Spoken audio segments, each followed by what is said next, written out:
Kamusta mga tol? Boy, tumba, breakdown. Palala ng palala ang foul baiting ni Nana no? Punong-puno ng pigsa ang buong katawan. Panalo na sa Bagsak Palagi Award. May try na natin yan. Pero bago yan, at tsara muna tayo. Focus na sa goal.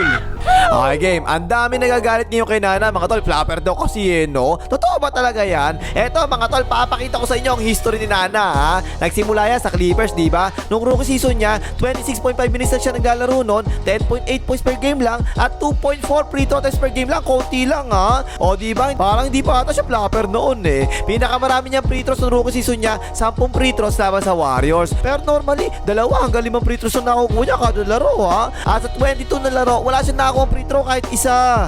Tapos na-trade siya, punta ng OKC, kapalit ni Patay Gutom. Ang dami nakakuha ng OKC doon eh, no? At naging starter pa kagad siya doon, mga tol, ha? Noong 2019 season, 5.1 free throw attempts per game na siya, tumaas na kagad. 2020 season naman, 6.5 free throw attempts na, tumaas na naman. 2021 season, 7.2 free throw attempts na, tumaas na naman. 2022 season, naging 10.9 free throw attempts per game na, hype na yan. Palala na palala talaga eh. 2023 season, 8.7 free throw attempts. 2024 season, 8.8 free throw attempts. At ngayong season, 9 free throw attempts na ha. Pangatlo yan sa buong NBA. Unang-una syempre, yung pinaka-pogi si Papa Luka. Pero eto, sabi rin sa stats mga tol no, ang may pinakamataas na percentage na bumabagsak ang isang player sa sahega after niya tumira ha, si Nana, 17.4% rate na hype na taas no. Pangalawa si Balbas, 11.9%.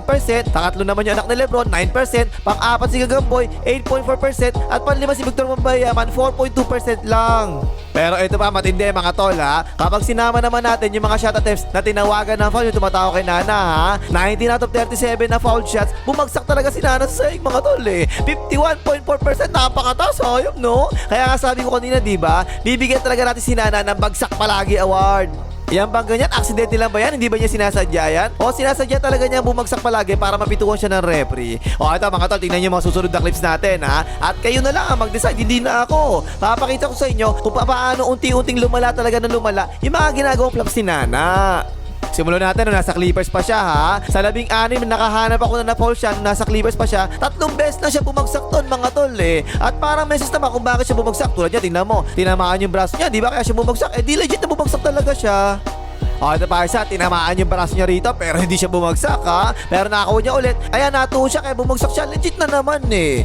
At marami pang pagkakataon dati na halatang-halata meron talaga ang foul. Kunwari, nataga siya habang patalon siya. Tulad niya, tingnan mo. Tingnan nyo, hindi bumagsak, di ba? Nakatayo pa rin siya eh oh. Ito pa isa, tingnan niya mga tol, ang lakas ng bunggo dyan ha. Out of balance pa yan mga tol, pero tumumba ba? Hindi ba? Nakatayo pa rin eh no. Ito pa, sumalaksak naman siya rito. Again, medyo out of balance na naman siya dyan, pero tumumba ba siya? Hindi ba? Matibay yan, nakatayo pa rin. Kahit nga, hampasin mo yung braso niya tapos ang dami sumabay. Wala, hindi ba bagsak yan mga tol? Sing tibay na ba to? Sing tatag ng block ni Cemento. Ito pa, tingnan nyo. Sinundutan siya rito, diba? Pero tingnan nyo ang ulot katawan mga tol. Meron ba reaksyon? Wala, diba? Wala reaksyon kahit konti eh. Hindi yan flapper kagaya na sinasabi nyo ha. Dati yun.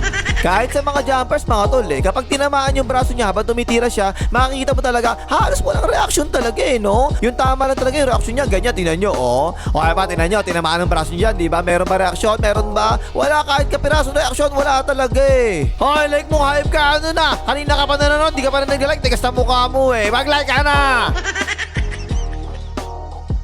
Eto naman, nasa OKC na siya rito mga tol ha. 2019 hanggang 2020 season to. 5.1 free throw attempts siya rito mga tol ha. Ang pinakamarami niya free throw dito sa isang laro, 13 lang. Normally, 2 hanggang 6 na free throws yung nakukuha niya kada laro. Pero ang kapasipasen na-develop niya. Ito, tingnan mo oh. Yung head flap, tingnan mo. Akala mo talaga, na-uppercut, bumabaliktad yung ulo eh. Ilang beses ko talaga nakita na ginawa niya yung ganyan mga tol ha. Ayan, ganyan, tinan mo parang ina-uppercut, diba? Bumabaliktad yung ulo na lang mabali eh. Purto ka dyan tol. Actually, hindi ko sa kanya unang nakita yung ganyan mga tol kasi noong 90s pa ha, nung kalaban ng Philippines sa South Korea sa basketball, kada bunggo talaga bumabaliktad ang ulo ng mga yun eh. Pero take note mga tol, na dito kay Nana ha, taong 2020 nagsimula akong nakita yung ganitong parang nababali yung ulo niya pag nabubunggo siya. The rest parang okay pa rin mga tol ha. Tulad niya, tingnan mo, may contact yan pero hindi siya bumagsak, diba? Normal pa yung reaction niya rito eh. Yung mga ganyang body contact, wala pang arte kahit kote ha. Normal lang to, wala pa siya award dito. At yung mga nakita kong contact tapos bumagsak siya, nakita ko legit na naman ha. Babagsak talaga kapag ganyan eh. Okay pa isa, sumalagsak siya dyan. Tingnan mo, ang sikip, di ba? At ang lakas talaga ng contact. Babagsak talaga kapag ganyan, hindi flap yung ganyan. Okay pa, sumalagsak siya dyan, nabagsak siya sa likod. Eh di legit, di ba? Babagsak talaga, legit talaga yung ganyan. Okay pa, di ba mga tol eh, no? 20% pa lang na flapping ang nade-develop niya rito eh. Legit pa actually yung mga bagsak na nangyayari sa kanya eh. Eh yung mga hampas sa braso, okay lang ba? Okay lang, normal pa rin eh, no? Wala pang abnormal reaction, ganyan, no? Preto ka dyan, tol. Kahit tagain mo pa yan, hindi yan babagsak at walang overacting na pampamas na best actor award. Ganyan lang, oh.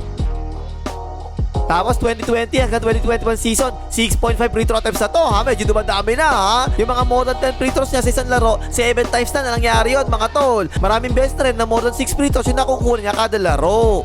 Yung parang in-uppercut yung ulan, doon pala, tingnan mo, oh. Kaya tingnan nyo, kita-kita, bumabalik na talaga yung ulo, eh. Ang napansin ko naman dito sa 2021, mga tol, parang dumami na ata dito yung medyo manipis sa tawag yung referee, eh. Yung meron naman talaga maliit na contact lang, tapos pinipituhan na kagad ng referee, eh. O kaya, parang ganyan, tingnan nyo, mga tol, oh. Taas kamay lang yan, ha. Tapos, sa gilid pa siya tumalon. Eh, let go na dapat yung ganyan, di ba? Pero pinituhan pa rin ng ankle yung referee, eh. O kaya, parang tingnan nyo, taas kamay pa depensa dyan, ha. Habang nag-alateras, tingnan nyo, halos hindi tumikit talaga ang katawan yan, eh. Wala rin contact sa taas, pero pinituhan na naman ang tita niyang referee.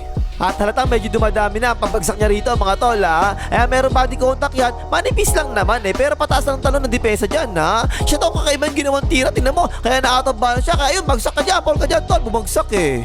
Medyo dumadami na talaga dito yung pag-acting niya mga tol. Siguro umattend na to ng acting lessons kay OG Diaz, kaya ganun eh. Galit na galit rin si Maxi Cleavage eh oh.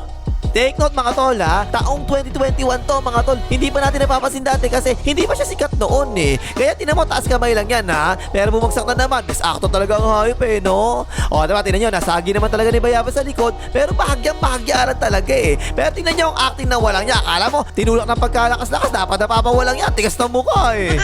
So kapag merong contact, makikita mo talaga, bumabagsak na talaga siya kadalasan dito no. Kahit taas kamay lang yung sumabay sa kanya na ganyan, i-angle niya yung katawan niya, napabagsak talaga para pagtapak ng paa niya, babagsak talaga.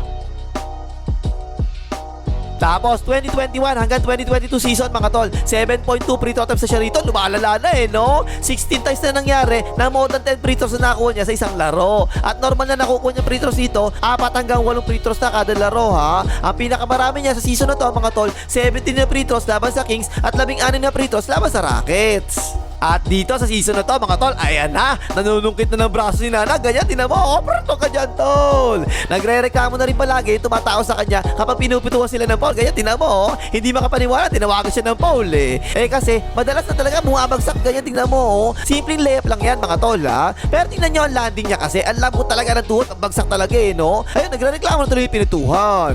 O kaya, tingnan nyo mabuti mga tol, good defense talaga yan ha. Pero nasa area pa lang yung tuhod niya, tingnan nyo, nakabali na kagad yung tuhod. Hindi na niya titigas eh no. Pag landing niya, bagsak talaga, hindi prato ka dyan. Eh kanina, ng mga unang taon niya sa Clippers, hindi naman ganyan eh. Eto kadalasan, bagsak na talaga mga tol eh. Dinadaan kasi talaga niya sa acting eh, tingnan mo oh. Nilalambutan niya yung katawan niya, pag bumugo siya, wala katigas-tigas talaga, ganyan tingnan mo oh. Eh di syempre, babagsak talaga, pipito na naman yung tatay niya referee. Anipis pa palagi, tawag ng referee mga tol. Ayan na naman, tingnan mo, yung ulo niya, kala mo, ina-uppercut na naman eh. Taas kamay pa yan, honest defense pa yan mga tol ha. Tingnan niya, bagsak, walang niya mo, grabe acting eh no. Nakakaawa tuloy, bumabantay eh. At tingnan mo, napatalo na nga, ganyan, tingnan mo, hawak pa ulo, hindi makapaniwala, foul siya eh. Eto naman, 2022 hanggang 2023 season to mga tol, matindi na to. 10.9 free throw attempts per game, napakarami. Pangatlo yan sa buong NBA ha. Nangunguna dyan si Giannis Tibelen, pangalawa naman si Bakus. Eh natural lang, pareho tangke yung dalawa na yun, diba? 39 times na nangyari na more than 10 free throws yung nakakuha niya sa isang laro, hype na yan. Pinakamarami niya free throws dito, 19 na free throws sa isang laro, 5 beses pa nangyari yun ha. Eto pa, matindi mga tol. Nung kalaban nila ang Utah Jazz, 19 na free throws ang nakakuha niya doon mga tol ha. Eh kasi, andun yung tatay niya si Tony Brothers eh. 12 na free throws ang galing sa tatay niya mga tol. Pati mga malalambot na mugot talaga tinatawagan palagi. Ganyan din naman, grabe ka naman toy. Palagi talaga kinakagat ng tatay niya si Tony Brothers yung overacting na ginagawa ng anak niya. Ganyan, tingnan mo, oh. Taas kamay lang yan, pero dahil bumagsak yung anak niya, naumpisa pa lang naman, nung patalong pa lang, ganyan na kagad yung pwesto. Di syempre, babagsak talaga, di ba? Pero ganyan, tol, bumagsak yung anak ko, eh. Puro yung tatay niya talaga, si Tony Brothers, pumipito rito, mga tol. Yung talon niya, hindi na talaga pataas yung talon niya, eh, no? Pahiga na kagad yung talon, eh. Pero ganyan, sabi ni tatay. Sobrang lambot talaga ng tawag kay Nana, mga tol, eh. Tingnan mo, walang niya, paano naging foul yung ganyan? Nagtataka pa, tatay nga niya yung referee, di ba? Ang kulit mo, eh. Nadadaan talaga sa acting, mga tol. Tingnan nyo naman, no? Yung tuhod niya, wala katigas-tigas talaga. Parang hindi kumain ng balot kahit kailan tong hype na to. Sobrang lambot ang tuhod, eh. Eh di syempre, babagsak, diba? Kahit bagyang-bagya lang talaga nabunggo tong hype na to. Walang good defense kay Nana, mga tol. Kahit nakataas lang kamay yung depensa, tapos siya yung nag-initiate ng contact, pipito talaga yung mga hype na referee na to, eh. Eto, season 2023 hanggang 2024 naman to, ha? 8.7 free throw attempts siya rito, bumaba ng konti. Pero 25 times pa rin nangyari na more than 10 free throws yung nakuha niya sa isang laro. Ang pinakamarami niya dito, 20 free throws laban sa Sacramento Kings, kung saan naka 40 points siya doon. Ang nakita ko naman dito, mga tol, sa katutang na peke tapos kaaga, tapos po na ganyan. Yan, legit yung ganyan, mga tol, kasi skill talaga yung ganyan, di ba? Nakapeke ka tapos napatalo yung tao mo, di syempre po yung ganyan. Kahit yung ganyan, nakataas yung kamay tapos napekean tapos napatalon tapos sa kanya, di ba? Nabagsakan siya. Tatawagan talaga na Paul ng referee yung ganyan, legit yung ganyan. Pero ito, mga tol, yung ganito, ha, na medyo malayo naman talaga dapat ang bagsak nung tumatao kay Nana, di ba? Pero ang ginawa ni Nana, lumapit talaga siya para mag-initiate ng contact, di ba? Yan, ganyan, mga tol, let go na dapat yung ganyan, eh. At yung atin ng ulo na parang ina-uppercut kapag nabunggo, ando pa rin, ginawa wala tong ganito, ha. At syempre, yung pabagsak-bagsak niya, tapos nilalambutan niya yung tuhod niya, kaya bumagsak siya, ando pa rin talaga, hindi talaga nawawala. Eto, mga tol, season 2024 hanggang 2025 na to. 8.8 free throw attempts na nakukuha niya, ha. 22.7 points per game yung ginawa niya rito. Hanay, pantaas, no? At dito na nga sila nag-champion. Eh, paano ba naman di magka-champion? Di ba? Puro injured yung kalaban, eh. 44 times na more than 10 free throws yung nakuha niya sa isang laro. Tindi. More than half ng laro sa isang season sa NBA. More than 10 free throws yung nakuha niya. Ang dami. Pinakamarami naman niya dito, 18 na free throws laban sa Utah Jazz. At dito, mga tol, sobrang galing na niya manungkit ng braso rito, eh, no? Naglalateres ka, nakababa yung kamay mo na ganyan. Ilista mo na, fall ka agad kapag ganyan, eh. O kaya mati na niya, nakababa kamay dito, diba? Todas ganyan kapag ganyan, mga tol. Ayan, sinungkit na nga tuloy. Fruit basket, may kasamang foul. Kaya ang hirap talaga bantayan ni Nana, mga tol, eh. Hindi pwedeng ganyan, tingnan mo, nakatuwa ka ng konti yung depensa. Panigurado, susukitin niya yung ganyan. Ayun, foul na nga. Pero yung matindi talaga sa taon na to, mga tol, ito talaga, eh. Talaga natutulungan na siya, tatay niya referee, eh, no? Tulad niya, tingnan mo, nadulas lang yan, mga tol, eh. Pero yung pinutuhan pa nga ng foul, eh, oh. Sagip anak palagi nangyayari, eh. Mahalata mo talaga, mga tol, kasi good defense, tapos kapag sumablay na, tapos pipito yung referee, ganyan, tingnan mo, oh. Yan ang mahirap kapag ganyan, mga tol, no? Yung referee na talaga tumutulong, eh. Iniiwasan na nga para hindi mabunggo. Pero nung tumira, pero ganyan, tol, hanip ko ng rep. Iniiwasan na nga, Paul pa, eh, no? Kaya tinan mo, iniwasan sa likod, diba? Tapos ang layo naman talaga ni Capri sa kanya. Pero nilambutan na naman niya yung tuhod niya para bumagsak siya. Ay, ang bagsak na nga si Boy Tumba. Pero ganyan, tol. At ngayong season na to, mga tol, 9 free throw attempts per game siya, ha? 33 times sa more than 10 free throws yung nakuha niya sa isang laro. At pinakamarami niya rito, mga tol, 26 na free throws tapos sa Pacers, hayop, eh, no? Nakagawa to siya ng 55 points dun, eh. At laban naman sa Pistons, 25 na free throws naman siya ron, 47 points na nagawa niya. Tapos matindi rito, mga tol, game 5 laban sa Spurs, eh, no? 17 na free throws ang binigay sa kanya rito. Hanay, 3 quarter lang yon, ha? Hindi mo talaga madepensa. Ganyan, tingnan mo, paano naging foul lang ganyan? Kahit maglateras ka lang, konting bunggo, foul na kagad, eh. Andyan kasi yung tatay niya, Stoney Brothers, eh. O kaya ganyan, tingnan niya, mga tol, ha? Merong konting contact naman talaga dyan, pero hindi pumito yung referee, eh. Pero sabi ng referee, ay, tumumba, pero ito ka dyan, tol, hanip. Tapos game 1, laban sa Phoenix Suns, 25 points yung ginawa niya ron, ha? 17 na free throws, hayop na yan. Kaya nga si Booker nagagalit, eh, no? Nagsalita pa sa media, ang sama doon ng ginagawang pito ng mga referee, eh. Kaya ganyan, tingnan niya, nagreklamo sila dyan kasi sinadya sukitin yung braso, diba? At saka ito, tining si Booker dito, mga tol. Si Booker yan tinawagan ng Paul dito, mga tol, ha? Paano kaya siya nag-i-foul dito? Eh, sinana pa kayo, nanulak sa kanya, eh. So talagang todo na to. Kahit iwasan mo, babagsak pa rin, eh, no? Tapos ayun yung tatay niya, Stoney Brothers, di fruit basket, kasama pang foul. O ano, nainis ka ba? Nakakainis naman talaga, eh. Don't worry, mga tol, ha? Mga 10 taon ka pa maiinis kasi 27 years old pala tong hype na to, eh. Matagal-tagal pa itutumba palagi para makakuha ng foul. Kaya maghanda ka na lang gamot sa high blood. O ano pang imagas, maligay mga hitar ni Nana.